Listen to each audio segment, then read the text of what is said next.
Well, welcome back to the SUB30 Podcast. We've got an OG on the show today. The podcast, whatever it is. Chris Hart. And Chris was part of I say OG, he was one of the OG SUB30 guys. It's funny how old are you now? 45. 45? Wow. We kicked off SUB30. I think I was 21 or something like that. Okay. Pastor Bill gave us a whole bunch of leash and just said, let it rip. Uh-huh. His famous lines, you can't make a mess that I can't clean up. Yeah. So a whole you guys bunch made of it messy. Yeah, we just gave it a shot. I hear about pigs running around and tackling pigs. And we were doing a casino party, really just to kind of freak out the church world at the time. Uh-huh. And then our guy, Sean Schaefer, just said, you know what we could add to the casino party is a greased up pig. Uh-huh. And then Shane and Shane, if you know remember those guys, just awesome worship guys. So it was a wild combination of casino tables, great worship, and a greased up pig. And I think ministry happened. It's funny. It's just kind of funny. Obviously, we're in a much different time now, but that's still the aim with SUB30 is we're trying to take just a completely different angle on church. Yeah. Because that's what's attractional to young people. And I think, we've been in this Truth on Trial series for 6 or 7 weeks, and it was pretty timely with Charlie Kirk and everything that's happened and transpired and the things that are still going on around the country right now. I think young people are hungry for truth, and I think there's very few places that they're being able to find a place to learn what that truly is. I mean, and that's obviously the way that the church was set up. That's what the church is supposed to provide, right? Yeah. And so, we were in the Truth on Trial. That was a big hit. We're still kind of going to stay in that same vein of truth and moving into kind of a truth applied series where we're going from understanding the truth to, okay, how do we live the truth out? How do we practically apply what we've now learned to our lives so that we can lead others to the truth? So I guess just opening discussion about truth and practical application. I mean, that's kind of your MO. What comes to mind just off the top of your head when you think about how do we kind of practically apply the truth to our lives? Yeah. Well, I think you're really onto something because there is a hunger for truth, but I think there's a lot of people that almost just like they want the truth to have something to say or something to contribute.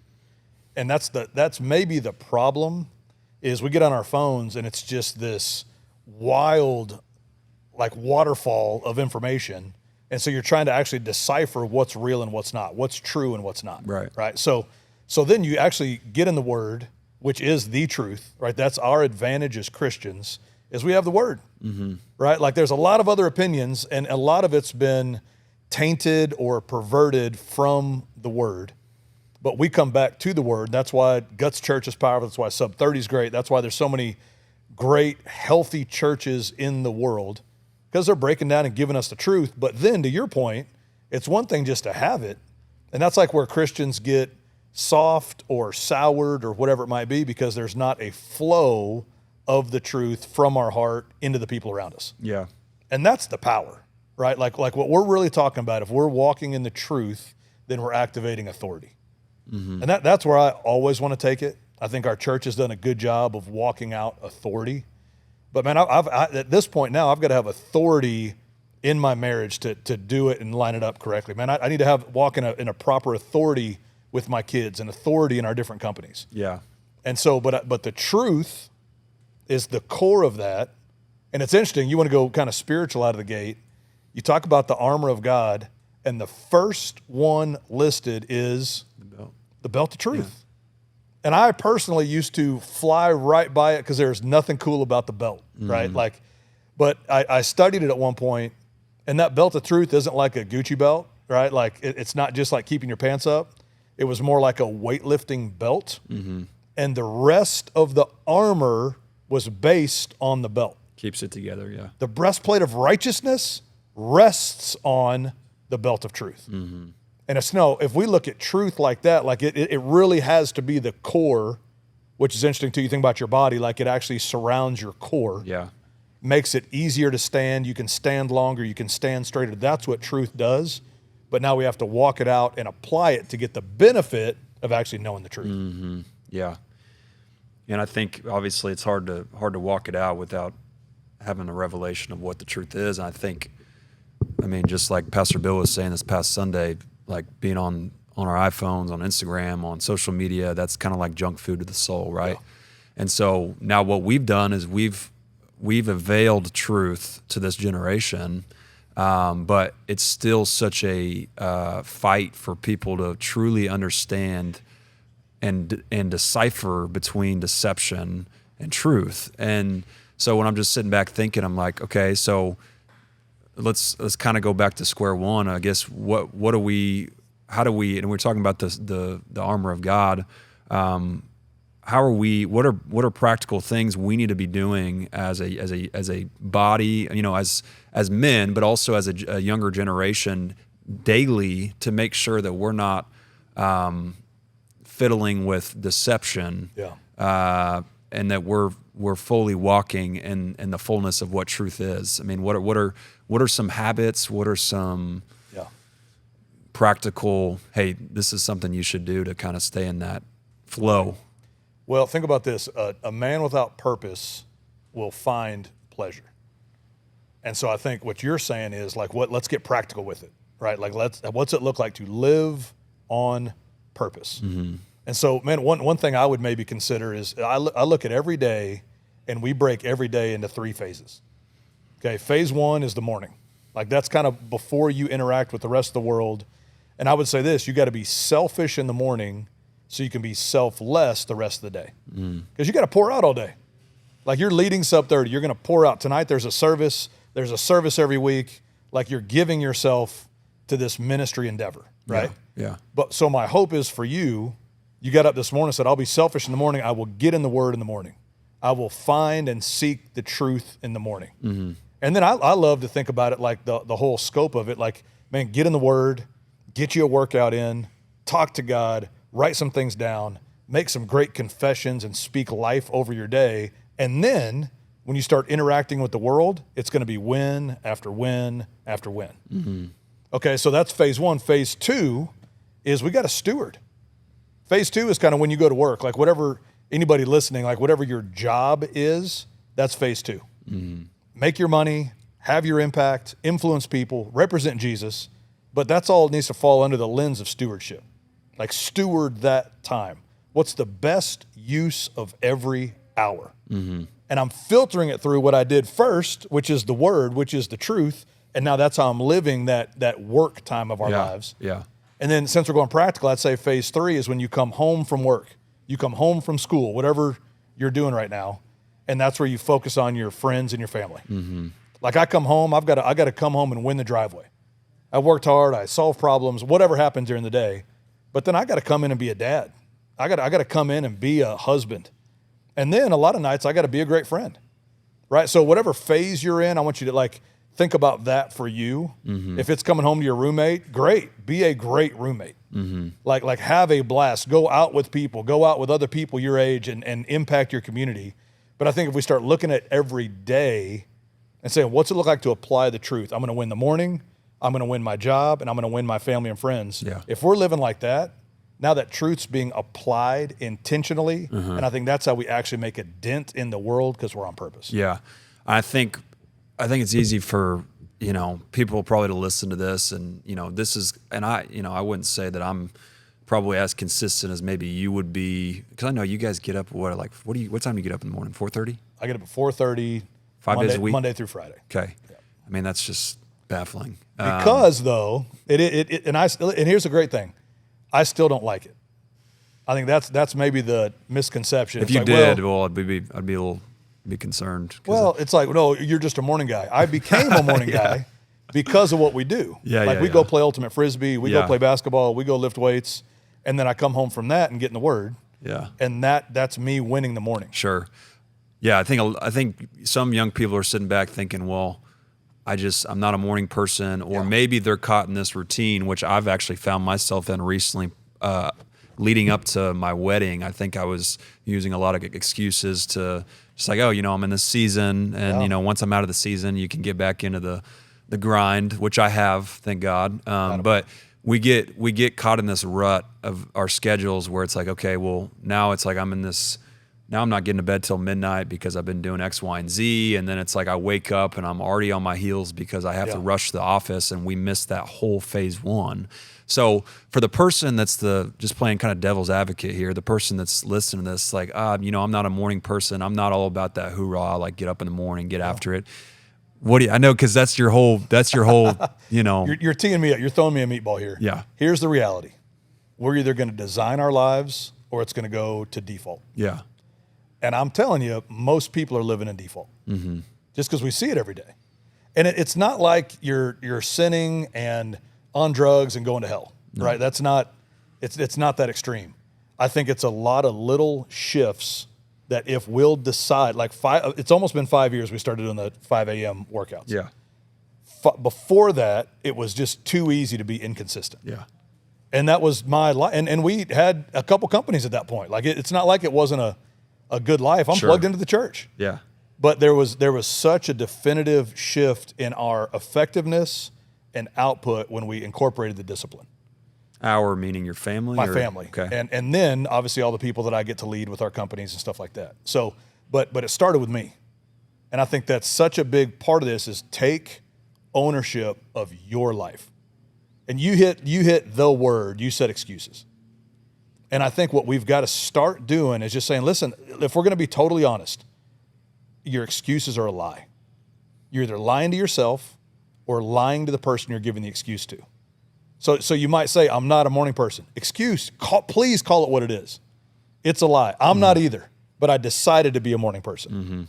And sometimes am I tired at 2:00? Yes, I got up at 4:30, right? But the solution for that is also like you just add discipline into every area. So about 9:30, it's like I need to be heading to bed so that I'm not tempted and make an excuse tomorrow. And it just starts feeding itself. And then what's cool is discipline begets discipline. Man, if you're disciplined enough to get up in the morning and get that workout, I'm probably going to eat better because what's the point of wasting that? Yeah. I'm probably going to get in the Word. I'm probably going to spend some time in some prayer. I'm probably going to be a little more strategic with my words than just flying off like my flesh wants to. So discipline. And then this would be my encouragement, it compounds. So now all of a sudden it's like, man, I've had a pretty good run this week. Man, you make that 2 weeks, you make that a month, you're looking up and it's like, man, I'm in better shape. I like the way I'm feeling. I like my mindset. I've been more consistent at church. I started serving. You're a different human in a few months, but it was that starting point of discipline and eliminating excuses. Yeah. It almost seems like on the flip side of that coin, the same principle applies to sin because it's like if you start slacking off and it's like, well, one sin, or let's just say indulging and getting drunk, just for an example. Well, now other sins become easier and it's just like a spiral. The compound effect works both ways. Right. That's a really good point. Yeah. Because you get a little sloppy here, you get a little sloppy there. Man, you get a little sloppy in your marriage. I mean, it's just interesting how that happens. Yeah. And it's not like you're this terrible person. Right. We've just allowed this season of sloppy to become our life. Yeah. And all of a sudden, and here's what's great about it though, because of what Jesus did on the cross, at any moment we can take back control. That doesn't mean there's not consequences for sloppy living. Yeah. But like right now, somebody listening to this could say, okay, I'll give it a shot. Man, God, I give you back control of my life. God, I'm in. Yeah. God, I'm asking you to help me to be disciplined today. And you just watch, like we're big on steps. Yeah. Like what's that next step? You make the next right decision and that begins compounding in the right direction. Yeah, and I think it can be, just to your point, I think it gets to be a little bit overwhelming whenever you maybe listen to somebody, like yourself who's got all of these disciplines, and habits and systems that you've created over years and years, to be someone that's like, where do I even start? And I talked to Ellie, my wife, about this the other day, just kind of some revelation, I guess you could call it. Maybe that's a little dramatic, but just talking about intentionality, in order to be a disciple. I think Pastor Bill might have mentioned this last week or the week before. In order to be a disciple, you've got to be intentional with your time, right? And so Ellie and I were talking, laying in bed, just like, hey, how can we? It's every Sunday we're talking about the week. Like, how can we be super intentional with our time? And something I mentioned, I was like, something I think that we need to be thinking about is, hey, I know that tomorrow's Monday, and Mondays can tend to go the same way. Like if there's, I get up and do this, and I go here, and usually talk to this person, and it can be very monotonous. It can turn into, and I remember this, my last job, it's like, it turns into just, okay, I know it's very predictable. And it's like, but I'm trying to shift my mindset to thinking, okay, this is a new day. I want to receive the fullness of what God has for me in this day. I want to be intentional in this day to make sure that I don't leave anything on the table. Yeah. And so once again, it's like if you're working a job that, you don't love, or you're having to come home to a roommate that you don't like living with, or that, your life just feels kind of like a drag. And I would encourage you, and maybe you can speak to this too, whoever's listening, is just like, start with the day. Like just keep the day in mind. Understand that there's, the word says that tomorrow has enough trouble of its own, that we need to focus on the day, that the Lord has stuff in store for you today, and that, to your point, you just take a step forward, and whatever that step looks like, you identify that step today, and then let's worry about tomorrow when tomorrow comes. Okay, so now let's go even more micro with it, right? Because I think that I love that. And to your point, the word says that there's a new mercy for us every morning, right? So I've thought about that a lot. I was working with an athlete, and he was like, man, the temptation's crazy. High-profile athlete. If I said his name, everybody knows him. This is when he was in college. And he just goes, literally, shows me a picture, and there's a couple girls waiting for him in his apartment. Yeah. And he had come to one of our services and got his life right, and he goes, how do I deal with this? And I said, okay, if I asked you not to cuss for an hour, could you do it? Well, yeah. I said, that's it. We're going to take this 1 hour at a time. That's why I say let's go even more micro with it. Like this hour, man, I'll tell you, a fella say, hey, I'm going to ask you not to look at porn for this hour. Man, get in the word a little bit, and let's fight and resist and capture thoughts and take them captive. And he goes, man, I can do that. I said, so I'm going to ask you not to do what you shouldn't do in the hour when you get home. Yeah. I can do that. It's shocking. He calls me, he goes, man, that was easier than I thought. Yes. Because we're on purpose with it. Yeah. And use that word intentional. It's like, man, this is your life. Do you know what I'm saying? And I think what I hear a lot, even in real high level guys, is they'll just say, man, there's just a lot of stuff out of my control. And that may be the case. Like if we're looking at some focused things, but I promise if you look at the things that you can control compared to what you can't control, what we can control is a crazy multiple. Yeah. Like we both picked this matching outfit we wore today. I'm gonna wear a black shirt. I chose that. I chose to shave my beard last night. I look ridiculous. Like you did your hair, we chose. But then it's like, but I can't control what this person's thinking. I got you. Totally. And I think that's the reality. And that's why I always come back to excuses, because a lot of times what we can't control becomes the excuse and it gets our focus. But what I want to remind you of is whatever we're focused on is actually what gets our authority. Yeah. Peter walking on the water, man, he's focused on the wind and the waves, and he sunk. He's focused on Jesus, and he denies the laws of physics. His focus got his authority. Yeah. Right. So let's not give too much credit to the things we can't control, and let's focus on what we can. And I promise you're going to like the fruit that comes from that. Yeah. And I couldn't help but think whenever you were talking about just the hour concept of like, let's dumb this down, because you're all about stacking wins, right? So that's what I thought about immediately whenever it's like, well, you didn't cuss for an hour. That's a win. It's a win. If you go cussing for the rest, the 23 other hours of the day, then you have a new day, and it's like, okay, let's try 2 hours. That's it. And so it's like we stack this. And so just as an encouragement for people, it's like regardless of where you're at right now, I don't think that there should ever be any expectation for things to change overnight and you to implement all these disciplines. And I think, the other thing is I think people are pretty critical and of this type of a dialogue within the church confines, because it's like, well, are you just self-help? Like, is this just self-help stuff? And it's like, well, this is all kingdom principles. We're just, Well, here, can I go there for a minute? Yeah, please. I think the miss, if that was the thought and you're looking for a disqualifier, I think what we've got to look at is the concept of our grit plus God's grace. And now that's the formula that works. Because I look at it like faith without works is dead. And so part of what we're talking about is our effort or our works combined with our faith. Yeah. Right? Like I want to do my best today. That's like my offering to God is my best effort. Mm-hmm. I'm going to be disciplined. I want to be my best for God, right? Like that. And the cool thing is then the word talks about, but then in our weakness is made his perfect strength. Right. Right? So what's interesting though is I want to do my best and then quickly, like he goes, I lead with my weaknesses. I could boast about all these things I did as a Pharisee, but man, I'm leading with my weaknesses because the Passion Translation says those weaknesses become a portal for God's power. Mm-hmm. That's crazy. Yeah. So now any area this is self-help. This is you being your best. Yes. And God's grace, mm-hmm. his supernatural ability, a portal of his power in those areas that are needed. Yeah. Have you heard of the Kaizen Way? It's this interesting concept. They actually applied it in like car manufacturing and stuff like that.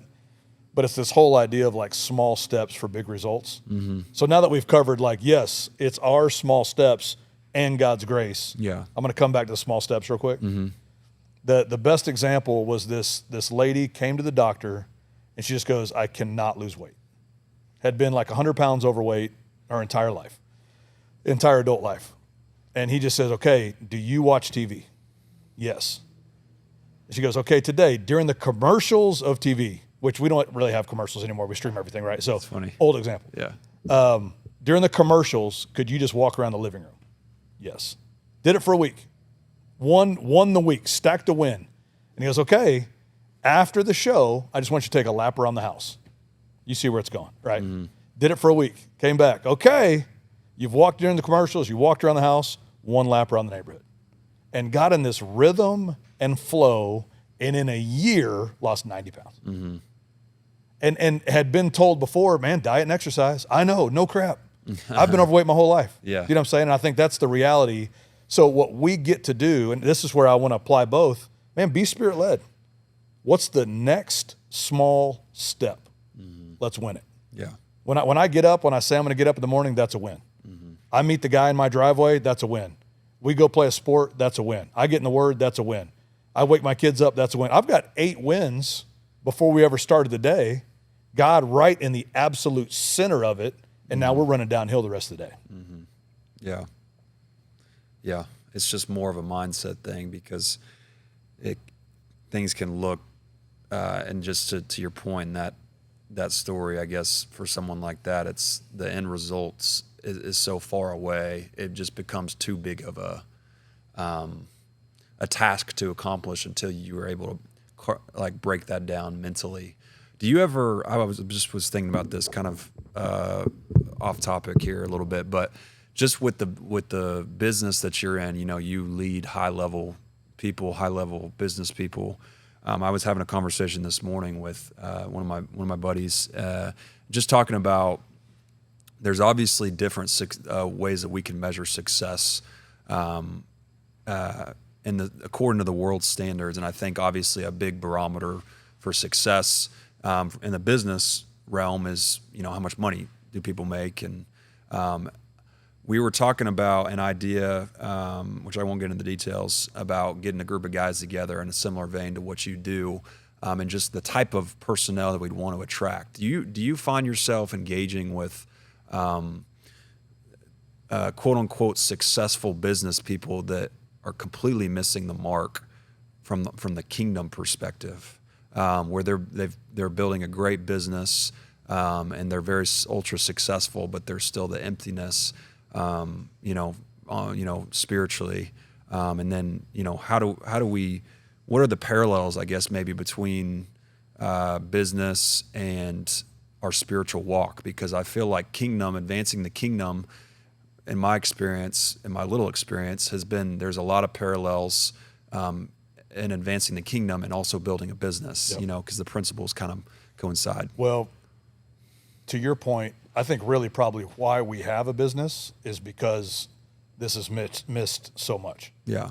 Like we don't come in and do just like industry specific executive coaching to make you better at commercial real estate. Sure. Right? Like what we really try to focus on is what's it look like for you to be the absolute healthiest and best version of you. Yeah.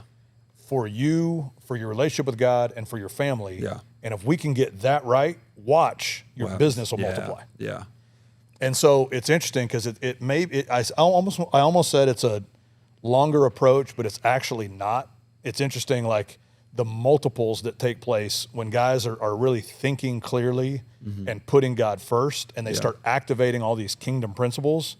It is wild, the exponential growth that they experience. Yeah. And so I think, one, that's fascinating, is just that idea. But you keep coming back. It's amazing. There's a couple traits that I continue to see in guys or successful people. We work with a lot of great ladies as well. But the reality is, like, consistency is everything. And I think there's a cool idea that and it's real, consistency beats intensity. Okay? The reality is a lot of people are waiting for this, like, emotional moment to go hard and make a bunch of sales calls, or I'm going to serve in the church for this month, and they're all emotional about it and excited about it. But the reality is the consistency, the continued effort in a focused manner is what wins out. I was the youth pastor here for 15 years, and it's amazing the fruit that came from that. If I had done it for 2 months, I think we would have had some great conversations in that 2 months. But like the life cycle of seeing so many amazing young people come through and get their life right with God and impacting football teams and all the stuff we did, like in the community, but it was consistent. And we had these youth leaders that would come on and volunteer and give their lives for 5 and 10 years at a time. And so the fruit was crazy. But the natural, especially because everything is so quick, we expect everything to be microwaved instead of cooked. It's that idea. Yeah, of course. It's that idea. It's like, I need this immediate result, and if I don't get it, I'm going to the next thing. And so especially like with young people coming out of college, man, if I don't get the exact position and I'm not making $200,000 a year and I'm not, like, I'm going to the next thing, as opposed to the reality of truly, like, trusting God and realizing that training time is never wasted time. Some of these guys that are millionaires, and then a couple guys we work with that are legitimate billionaires, which is such a wild next level class. It is amazing the consistent building that took place. But I think it's the same thing in our spiritual life. To make the point, you know what I mean? Like, man, the amount of word that's in us because of sitting under Pastor Bill for 20 years. Like, I love hearing a good message, and you can watch a good podcast, but man, the reality is the consistency of individually, personally saying, I'm going to get in the Word. I'm going to make notes on what I read. I'm going to write down how God answered my prayers. I'm taking notes when my pastor preaches. You know what I'm saying? Like that over time. Now it's like there's no surprise situation that you don't have a ready word for because there's been such a consistency under and in the Word. Nothing's impossible. Same thing, like these guys in business, it's like, man, they're not shocked by some change in the economy. They've been consistent in it and have seen what would present itself and have a solution. Yeah, it's interesting. Just thinking through, like, you know, I've obviously was I say obviously, I was raised here, and there's, you know, Sundays when you're younger, growing up, where you don't necessarily want to be in church, but you're, you know, as a kid, and I think your kids probably want to be, but there were definitely some Sundays where I didn't want to be. But now as an adult, it's funny that, like, the Word is just in me, and certain situations, the Word just comes out of me. That's just because it's the consistency part. It's like I was sitting under Pastor Bill and the culture here and just hearing the same scriptures over and over and over again. And it's like, man, those were truly seeds that were planted that are coming out now as I'm an adult. And I know the same concept for you. You were dedicated, and you still are dedicated to the house. You were on staff here for so many years. How pivotal was your time here at the church, and how do we effectively communicate to young people the importance of committing to the house and serving the house? It's just, it's too easy not to, which is probably an indicator that it's the devil's strategy to keep you from being everything you can be. Yeah. Right? Like, it's so convenient not to go to church now. Well, because there's no lack of information that's available to you. But maybe what I would challenge is I think what we naturally want to think is, I'm going to find what I'm passionate about, and then I'll commit to it. But I think it's opposite. I think that it starts with commitment, and in the commitment, we find our passion. Yeah, I think that's right. I did not have any intention of doing youth ministry in my life. Out of college, I was a marketing major. I was excited about launching some companies and the whole thing. Met Pastor Bill, and he's like, man, there's a call of God in your life. I'm like, man, thank you so much. That means nothing to me. You know what I mean? It really, I'd never even thought like that. Yeah. And he goes, what would you do? And I was like, nothing. And he goes, no, for real. Like, if you were going to do some ministry, what would you do? And I was like, I guess a service for guys like me that maybe had an athletic background and weren't really planning on doing church stuff. Like, how could we just make it crazy and fun and ridiculous? And I would want to come every week. And he goes, that's what you need to do. And that's how SUB30 started. It's crazy. So that was a cool starting point. But then he's like, he kept saying it. And he goes, man, I need you to get involved with our youth program. And I was like, man, this whole SUB30 thing was a stretch, but it's fun because it's all my friends. I have no desire to work with young people, younger. Yeah. But it was Pastor Bill, and you know, it's like, okay, for you. Yeah, right? yeah, I'm doing him a favor. Yeah. He's actually saving my life. But so that's where I really started recognizing that. I committed to doing youth ministry, and then recognized it's like, dude, I'm in to the point that now at 45, I can't help if I see like a young athlete. Molly will laugh. She's like, I know, like we're at a restaurant, and I'll go over there and be like, hey, listen, just a heads up, man, is your life right with God? You know what I'm saying? Like, are you a stud, man? How many tackles did you have? What any TFLs, man? Did you get an interception? Love all that, man. Are you going to heaven or not? And I mean, I can't help it because it unlocked an actual passion that I never would have given space or place for without initially making the commitment. And I wouldn't have made the commitment if I hadn't submitted myself to leadership. And so maybe, Cole, that's to really answer your question, that's where I think we got to be careful to not miss it, is give yourself space to submit to leaders that will pull things out of you that you really can't pull out of yourself. Submit. That's a crazy term for people to hear. 100%. What does that mean? Okay, the story of the Roman centurion, he had an understanding of submission and authority. Okay? He wanted his servant to be healed, which is amazing. He's this big, bad Roman centurion. He's got a sick servant, which was a slave at that time, but has a heart for that person and goes and finds Jesus. Jesus, would you heal my servant? Jesus being Jesus, yes, of course. And he stops him and goes, no, I'm not even worthy for you to come into my house. If you'll just say the word, my servant will be healed. And then he said this, because I understand authority. I'm under leadership, and there's people under my leadership. And I think that's the key, is recognizing, okay, who in your life, what spiritual person, authority, pastor can and should you be submitted to, because the level of your submission actually activates the level of your authority. Yeah. I submitted to Pastor Bill, and then that gave me authority to lead young people and have a team and do all the amazing stuff we did, but none of that's possible if I don't submit to him as the authority. Yeah, and the kingdom principles are opposite. I mean, they don't make sense, right? It's against our flesh. Right. It needs to have my name on it. I want to be the boss. I want to graduate college and immediately be the CEO. And I'm telling you, that's just not, I don't see that in the Word. Man, we serve other people's visions. My pride had to be broken so that now I can help other men break their pride. Yeah.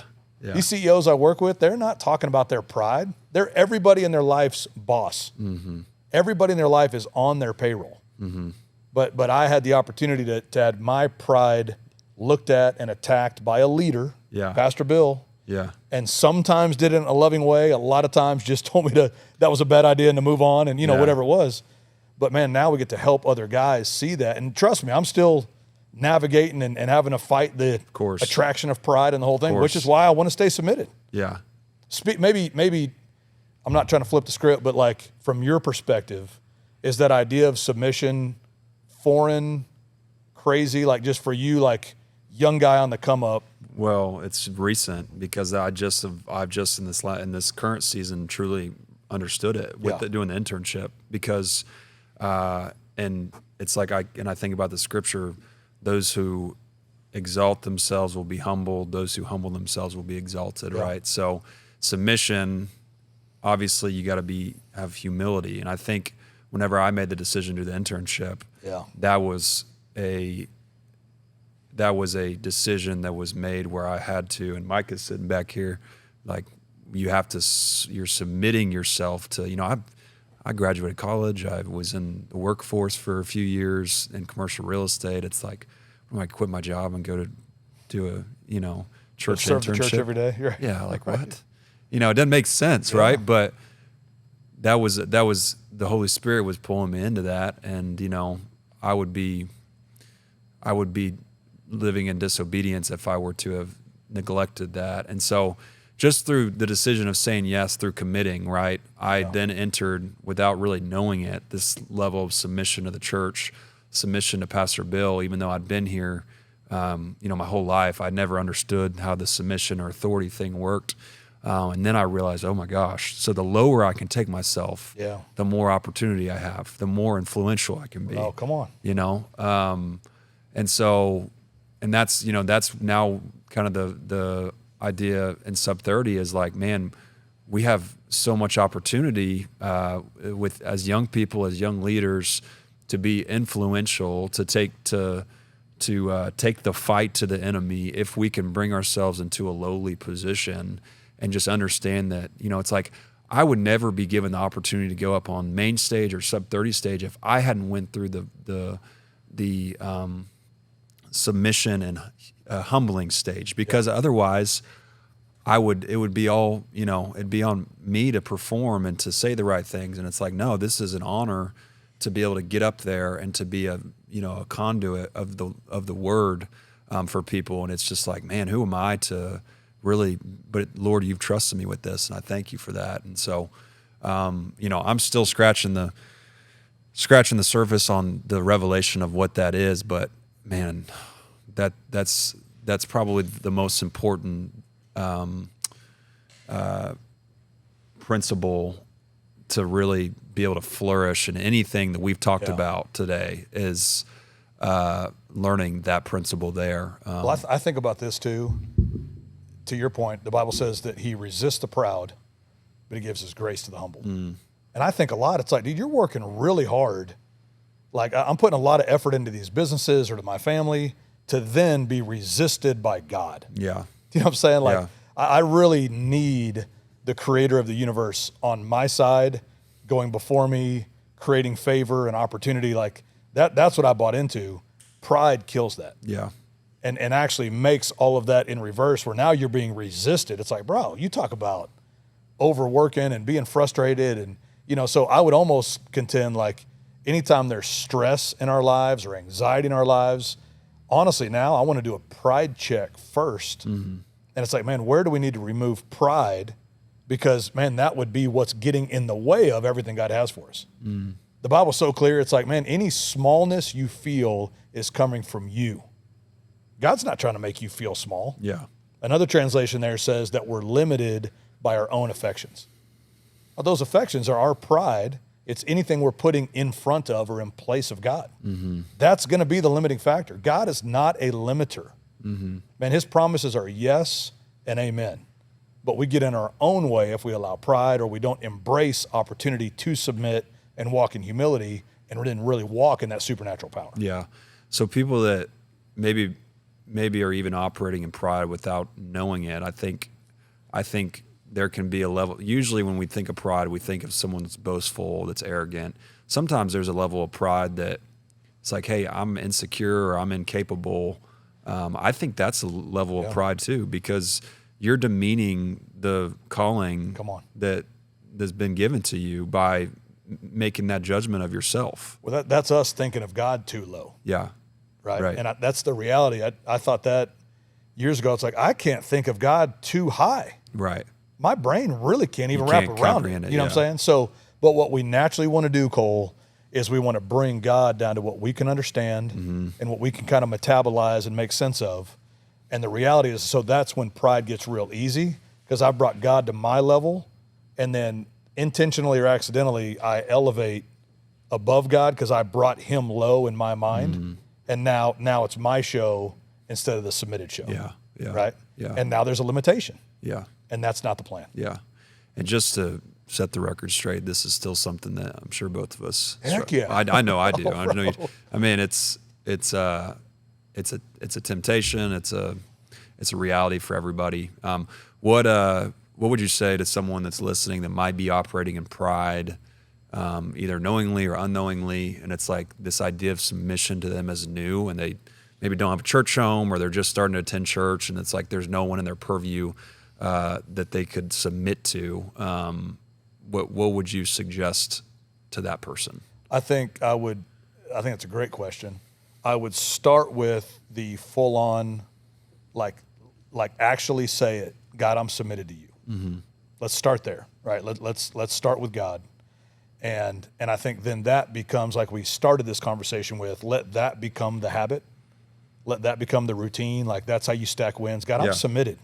And if that's just the starting point of like, God, I submit to you daily. Mm-hmm. And you might need to do it at breakfast, lunch, and dinner. Man, I do. You know what I mean? Okay, God, like I've got a big afternoon. God, I submit to you for this afternoon. Yeah. Man. And so that's a really cool starting point. And now you're going to find that flow with God first. And then I would start the prayer of, God, show me, reveal to me people that I should pursue that can be leaders in my life that I could submit to. Mm. And I'm just telling you, you just watch. It'd be fun for like a month from now for anybody that actually will do this to comment and say, man, I submitted to God first, and then I asked for opportunity to submit, and it presented itself. Yeah. And I'm telling you, it's amazing. God will bring to your remembrance, man, a youth pastor you had back in the day that you might just need to follow up with and say, hey, could I submit myself to you again? Could I check in with you? Could I run some ideas by you? Could I tell you where I think I'm in pride? Like, and that's what's interesting is a lot of times we have to pursue up. Mm-hmm. And I really recognize that personally. Pastor Bill was so handy and awesome and available, but I had to pursue him. Mm. He's got a family and he's running a church and he's making big decisions. Yeah. But I'd be on staff here and he'd be walking out to his truck, and man, I'd make a beeline and say, can I walk you out and ask you 3 questions? And really try to put myself in a position to be able to get that little bit of extra from the person I had given that place of authority. Yeah. And so I would just encourage anybody listening is the submission to God. Ask God who that is. I think he'll reveal it to you. But I don't know a better place. If you're not plugged into a church, start plugging in, and I think God will reveal to you people in that church that can be that role and position. This is kind of an interesting idea. I think every person needs a brother, needs a battle, and needs a guide. And it's that kind of idea. And that's a whole nother podcast, but I focus on that last idea of a guide. Mm-hmm. And who's the mentor, who's the coach, who's the pastor, who's the person that's a few years ahead of you, a few steps ahead of you that you really can ask those kind of questions to. And at the end of the day, man, say, here's my idea. I submit it to you. Mm-hmm. Here's my way of thinking. I submit it to you, man. Shoot holes in it. Tell me what doesn't line up with the word. Yeah. And let's get that right and healthy. And I'm telling you, I think you'll love the effectiveness and the fruit that flows out of that. Yeah. And I love it. Like, start with just telling God that you're submitted to him. And then, he will open those doors. And I like that we won't get into it now, but the concept of what's like having guys that you're linked with here, having someone here and having someone here, right? Up, out, down is what we call it. Yeah. And I'll go there. I'll just throw one, since you kind of baited the hook. You have to have people that are above you, right? That's what we're talking about here, the mentor, guide, pastor. People that you're running with, locked arms, hooked up, man, we're heading this direction with synergy and energy. Mm-hmm. That's the iron sharpening iron. There has to be proximity for that, though. And then, man, who are you leading? And I think a lot of times we falsely start there. It's like, oh, brother, I'm gonna lead. Like, I love that, and I want you to always think like a leader. But I think a lot of times, let's get the first 2 dialed in, and then that'll make us powerful leaders. And you watch, people will come in and just get in line behind you instead of you feeling like you got to go become an influencer or whatever it might be to like attract a following. Yeah, I think the following will really find you if you really are operating at the level that God has for you. Yeah. What would you say, since you are one of those high level people, if someone's, even this is even me being curious myself, but someone that's maybe at the higher level that you're talking about pursuing, Pastor Bill, because I don't necessarily expect you to give me, an hour a day just randomly like you're doing today. I know you're taking out from your schedule. What is there some value that from here to there that this person should try and provide? Or how should that work? I did a big lunch for a bunch of CEOs last week.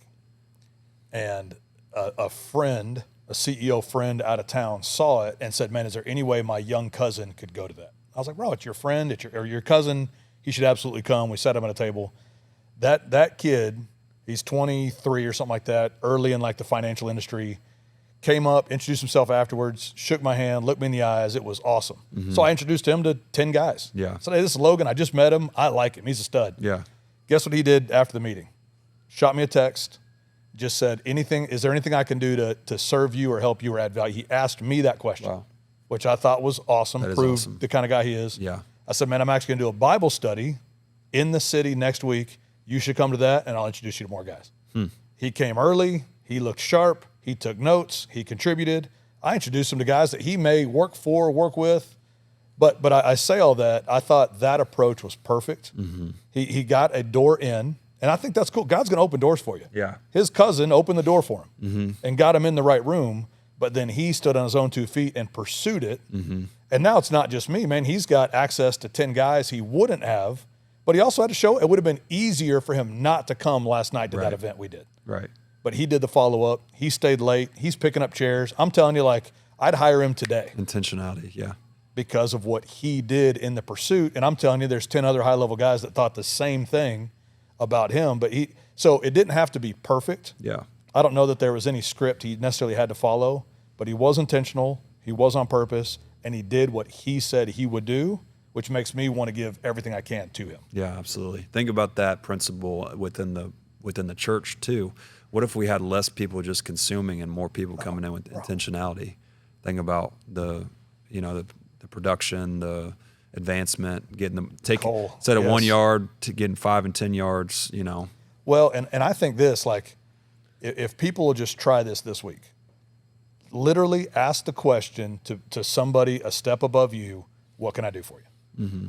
How can I serve you today? And the thing is, most people aren't ready to answer that question. Yeah. Right. And that's okay. But I would especially as everybody listening advances and takes ground, be ready to answer that question. Man, I'll tell you what, since you're asking, here's what you could do. Mm-hmm. Right. So be ready for that.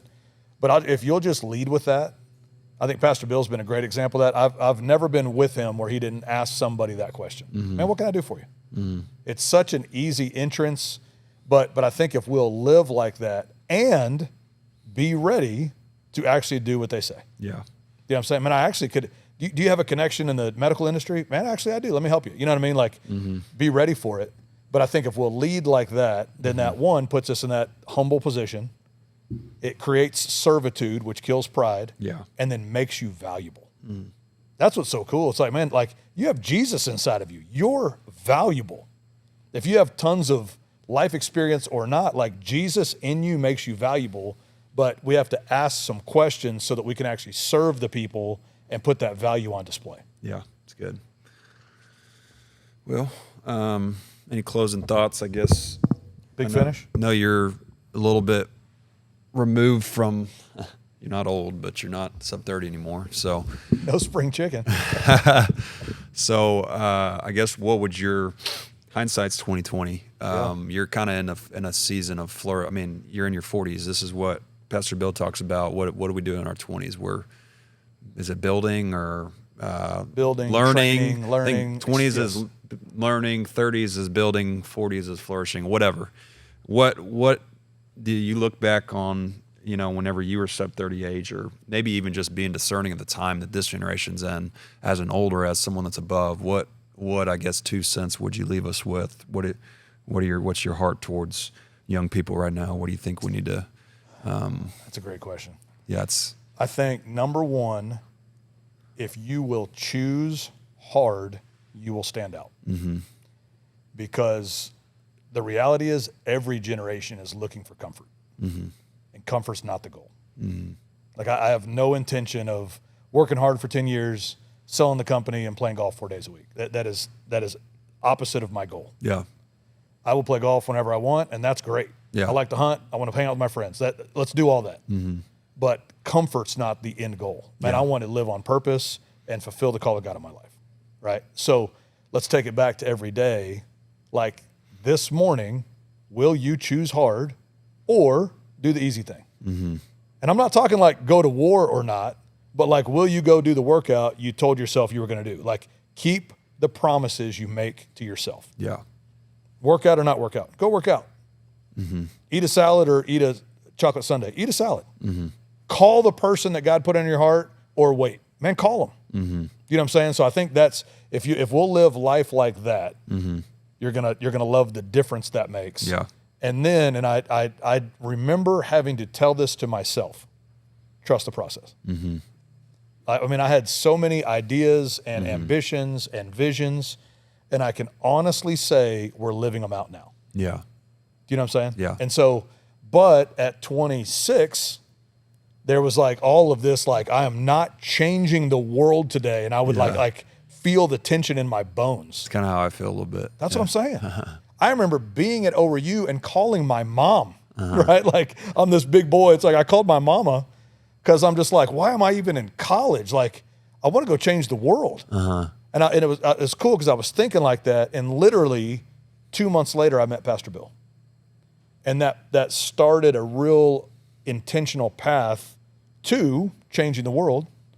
But there was an alignment that needed to take place. And so that's what I mean by trust the process. There's going to be strategic people, strategic opportunities, strategic moments. Yeah. And I would also say this, you're going to have a lot of opportunities. Like, don't have a small mindset or a poverty mindset that, well, I missed my one opportunity. What are you talking about? Yeah. We serve an infinite God. You're going to have opportunity. Now, make the most of the right ones, but I've also learned, like, it's okay to say no to a lot of things. Yeah. So you can say yes to the absolute right things. Yeah. Well, I was on staff here and had a lot of other opportunities and just knew I was supposed to have this time at the church. And it absolutely laid the proper foundation to build the companies and to have the impact and seize the moments that we're living right now. So choose hard. Yeah. And let yourself stand out because that's who you are. Yeah. And trust this process that God has you on. It will work out. Yeah. You will marry the right person. Man, if kids are in your heart, you're going to have great kids. Man, if business, if ministry, if music, whatever's in your heart, God put those things in your heart, not to mess with you or annoy you or to frustrate you. Man, you delight yourself in the Lord and he'll give you the desires of your heart. Yeah. I'm living out the things that were in my heart years ago. And what's cool is now there's like crazy new stuff that's come in this season. I'm like, all right, I know what to tell myself. Trust the process. Yeah. Choose hard. These next 10 years are going to be wild. Yeah. Great.